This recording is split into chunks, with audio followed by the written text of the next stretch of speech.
Welcome to our third installment of our Yoga in a Chair series. If you are seated and you find that your knees and hips are not on the same level, make sure they are. Either lower your chair, raise your chair, whatever you need to do, or if your chair doesn't move, like mine, it's old school, immobile chair, grab blocks or books, just something to elevate the feet so that you've got a 90-degree angle between femurs and trunk.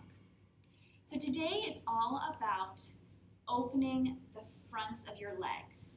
So we're going to first send some blood there by using the core muscles and the muscles that make up the hip flexors that lift your knee, and then we'll stretch. So first, with your feet planted firmly in front, you've got a nice line of femurs plugging into the hips. They're not way out, they're right in line. You're going to first bring the knees a little bit closer than they would be straight out of the hip sockets. Lift the torso, and then pull your belly button in just a little bit. You're not sucking it in, and you're not firmly holding your core in, but it's just a gentle lift, pulling belly button toward the spine. It's going to help to stabilize your pelvis, and it also engages the low core because the next thing we're going to do requires it. On your next exhale, you're going to perhaps use the hands gently around the right thigh and lift the right knee. Keep the right toes flexed. This whole time you are plugging right thigh bone into the hip socket. That's going to help to engage your low core. We're taking nice deep breaths in and out of the nose here, allowing some blood flow to circulate, especially heating up the thigh and the low core. Maybe the hands are floating, or maybe they're resting on the other leg if you want a little extra work, or maybe the leg is extending out. If it extends out, make sure thigh bone's plugged in. One more inhale here. Exhale, plant the foot back down. So keeping the belly nice and in. If you found that you slouched, let's lift back up. Maybe the hands help on your next exhale. Thigh plugs in, left knee lifts. So the hands can support, not a ton. You don't want the hands to be carrying all the weight, but they can support if this is already challenging. Then maybe if the hands can come away, they do. Maybe the leg extends. We're plugging thigh bone in. The belly is pulled in tight. The low belly is nice and firm. Keep the chest lifted. A couple cycles of breath more. We're sending some blood to this area so that it'll help to stretch it out. One final inhale. And exhale, plant the foot. So now we're going to do some lunges, basically, with the support of your chair. So you're going to push the left block, if you've got one, out of the way. And left foot's going to come to the floor. Turn to your right. And just really your right sit bone and right butt cheek is going to be on the chair now. So as you turn to the right, your right knee is bending straight out to the right side of your room. And your right thigh or buns are on the chair, and that's it. The left leg straight, strong behind you, as straight as it can be. You're going to squeeze the glutes and hamstrings together to really get that leg as strong as it can be. And then think about lifting up and out of the hips.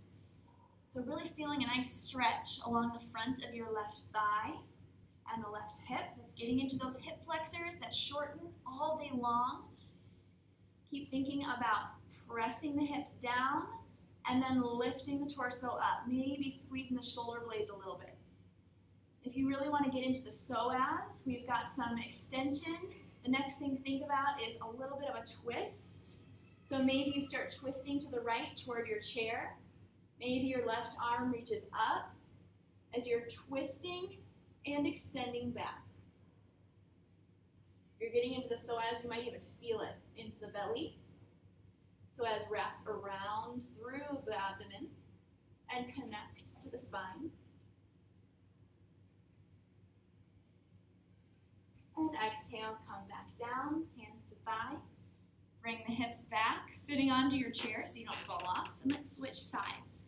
So scooting the right block out of the way if you've got it.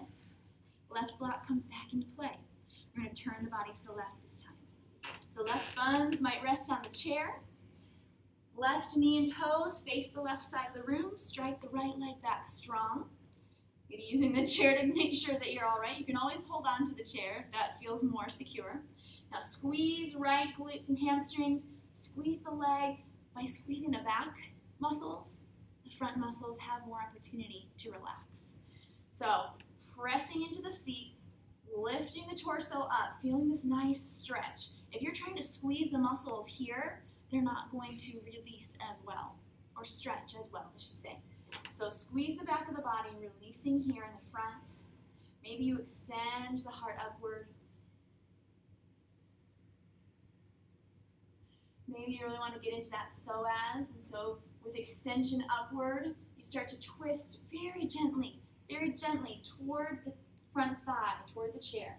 And inhale, right arm reaches up. You might turn the gaze over your left shoulder. Maybe it's up. Maybe it's still slightly forward and down. Wherever it feels most natural to you, go with that today.